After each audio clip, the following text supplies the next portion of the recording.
Inilah janji yang Daud terima. Setelah menerima janji ini, Daud begitu dipenuhi dengan sukacita dan syukur yang tak terbendung, sehingga Daud langsung menaikkan doa tentang janji. Nah, inilah doa syukur yang Daud naikkan. Doa syukur Daud mengandung arti teologis yang penting. Nah, saudara, Tuhan berjanji pada Daud. Tapi apakah sampai di situ saja? Tidak, saudara.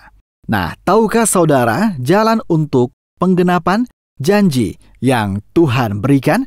Doa. Ini adalah prinsip sangat penting yang muncul di Perjanjian Lama. Janji tidak cukup hanya diterima saja. Apa jalan untuk penggenapan janji itu? Yaitu doa.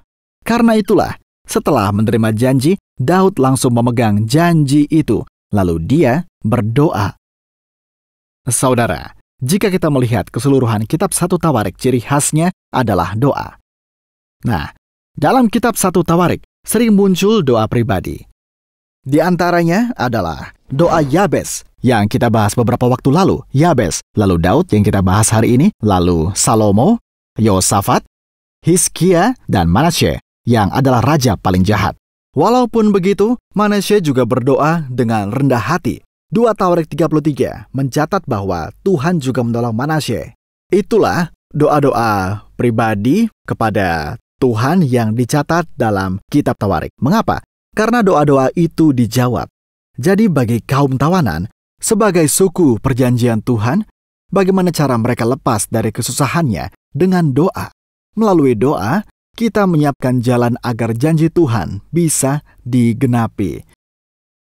Daud menyadari tentang dirinya sendiri di hadapan anugerah janji Tuhan yang luar biasa. Daud adalah seorang gembala yang sederhana, namun Tuhan mengangkat gembala itu menjadi raja, dan Daud sangat bersyukur atas janji yang kekal dan luar biasa ini. Daud begitu bersyukur karena anugerah Tuhan ini dan berkata dengan rendah hati, "Siapakah aku ini Tuhan, sehingga Engkau memberiku janji?" Dan dengan melontarkan 3 pertanyaan retorik, Daud menanyakan dan menjawabnya sendiri. Tuhan telah memperlihatkan kepadaku serentetan manusia yang akan datang, dan berfirman juga tentang keluarga hamba-Mu ini dalam masa yang masih jauh. Terima kasih Tuhan. Walau Israel adalah bangsa yang kecil, namun Engkau melakukan perkara yang besar untuk menyelamatkan bangsa ini. Seperti itulah Daud tersentuh oleh anugerah Tuhan dan menaikkan doa syukur dengan rendah hati di hadapannya. Dia bersyukur atas anugerah dan kedaulatan Tuhan. Ya Tuhan, tidak ada yang sama seperti Engkau. Ya Tuhan, tidak ada yang sama seperti Engkau dan tidak ada Allah selain Engkau. Nah, saudara, keseluruhan dari iman Daud berfokus hanya kepada Tuhan saja. Tidak ada selain Tuhan. Ini harus menjadi hal yang kita alami. Kita harus mengalami perjumpaan dengan Tuhan dan pekerjaan Tuhan dalam hidup kita. Di saat seperti itu, akan muncul pengakuan ini. Saya berdoa agar sepanjang tahun ini, saudara sekalian yang menyaksikan acara ini, segera akan mengalami pengakuan ini. Nah, yang kedua, Daud berdoa agar janji Tuhan digenapi. Ya Tuhan, diteguhkanlah janji yang Kau ucapkan mengenai hamba-Mu ini dan keluarganya. Dan lakukanlah seperti yang Kau janjikan itu. Mengapa Daud berdoa memohon agar janji ini digenapi? Ada pada siapa kunci penggenapan janji itu? Ada pada Tuhan. Daud memang bersukacita saat menerima janji Tuhan, tapi Daud satu langkah lebih maju, yaitu memohon Tuhan untuk mendapati janjinya. Lalu, ada satu tujuan akhir dari seluruh penggenapan janji kepada Daud. Tujuannya bukan untuk kesenangan dirinya sendiri, melainkan kemuliaan Tuhan. Ia memohon agar hanya nama Tuhan yang ditinggikan. Nama-Mu akan menjadi teguh dan besar untuk selamanya, sehingga orang berkata, Tuhan semesta alam, Allah Israel, adalah Allah bagi orang Israel. Hanya Tuhanlah Allah, dan aku rindu meninggikan Tuhan saja. Inilah kerinduan luar biasa Daud. Kemuliaan siapa yang paling Daud perhatikan di antara segalanya? Hanya kemuliaan Tuhan. Ini berarti meninggikan Tuhan adalah tujuan terbesar dalam hidup Daud. Bukankah begitu? Dan dia juga berdoa, ya Tuhan, Engkau telah memberikan anugerah yang luar biasa. Berkatilah agar saya dapat menikmati anugerah itu selama-lamanya. Jadi, Daud tidak hanya menanggapi janji Tuhan sebagai kepastian masa kini, namun juga sebagai jaminan tentang berkat Tuhan di masa depan. Karena itu, perkataan Tuhan adalah janji untuk masa lalu, masa kini, dan masa depan, melewati batas ruang dan waktu. Tuhan bertanggung jawab atas janji ini, dan saya akan mengakhiri pengajaran pada hari ini. Nah, bagaimana penerapannya dalam hidup kita?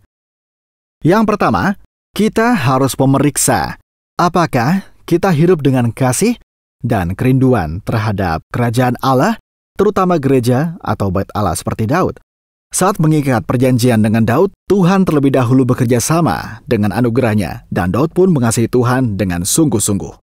Bukankah kita sudah melihat kasih Daud kepada tabut perjanjian itu? Kita pun harus hidup dengan sikap hati yang penuh kasih sayang pada kerajaan Allah, gereja, dan hanya kepada Tuhan saja selama setahun ini. Yang kedua, saat rencana kita ditolak, apakah kita bisa bersyukur dan taat agar kehendak Tuhan terwujud?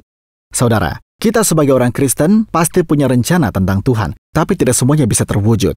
Ada saatnya Tuhan berkata iya, tapi ada saatnya berkata tidak.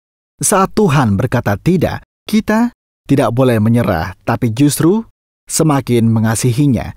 Dan Tuhan kita begitu baik, sehingga jika kita taat, Tuhan akan membalas berlipat kali ganda melebihi niat hati kita.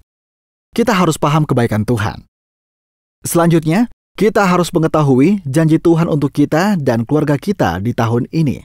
Bagaimana cara menemukannya? Dengan merenungkan firman. Sambil merenung, berdoa, beribadah dan mendengarkan firman Tuhan, kita harus berpegang pada firman Tuhan itu, dan kita harus hidup dengan berdoa dan berpegang pada janji Tuhan dengan sikap rendah hati di hadapannya. Saya akan mengakhiri pengajaran hari ini sampai di sini. Hari ini kita telah belajar tentang Tuhan yang mengikat janji dengan Daud dalam 1 Tawarik pasal 17. Di pertemuan selanjutnya, kita akan mempelajari berkat yang Tuhan berikan di dalam kehidupan dan pemerintahan Daud, serta catatan kemenangannya. Terima kasih banyak telah menyaksikan pengajaran ini.